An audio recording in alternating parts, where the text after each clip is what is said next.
পানির দামে ডিম পাওয়া যাচ্ছে বাজারে, এমন কথা সোশ্যাল মিডিয়ায় অহরহ দেখা যাচ্ছে। বাজারে ডিমের অস্বাভাবিক দাম কমাতে আমদানির সিদ্ধান্ত নিয়েছিল তৎকালীন আওয়ামী লীগ সরকার। এতে নিয়ন্ত্রণ আসে বাজার। তবে চলতি বছরের মে মাসে এ বাজারে আবারও দেখা দেয় অস্থিরতা। এরপর থেকেই চড়া রাজধানীর ডিমের বাজার। লাগাম টানতে গত সেপ্টেম্বরে আরেক দফা আমদানির অনুমতি এবং উৎপাদক, পাইকারি ও খুচরা পর্যায়ের ডিমের দাম বেঁধে দেয় বর্তমান অন্তর্বর্তী সরকার।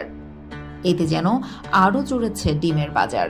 কেরানীগঞ্জের জিঞ্জিরা ও আগানগর এবং রাজধানীর কারওয়ান বাজার, নিউ মার্কেট, হাতিরপুল কাঁচা বাজার সহ বেশ কটি বাজার ঘুরে দেখা যায় প্রতি ডজন লাল ডিম বিক্রি হচ্ছে 165 থেকে 170 টাকায়, আর সাদা ডিম 160 থেকে 165 টাকা।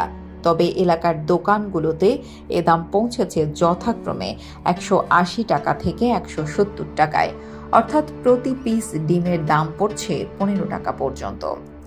এদিকে সরকারি প্রতিষ্ঠান ট্রেডিং কর্পোরেশন অব বাংলাদেশের সবশেষ তথ্য বলছে, রাজধানীর বিভিন্ন বাজারে খুচরা প্রতি হালি ফার্মের ডিম বিক্রি হচ্ছে 58 থেকে 60 টাকায়।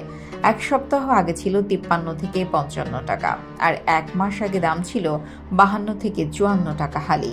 অথচ সরকার নির্ধারিত দাম অনুযায়ী খুচরায় ডিম বিক্রি হওয়ার কথা প্রতি পিস 11 টাকা 87 পয়সা এবং হালি 47 থেকে 48 টাকা।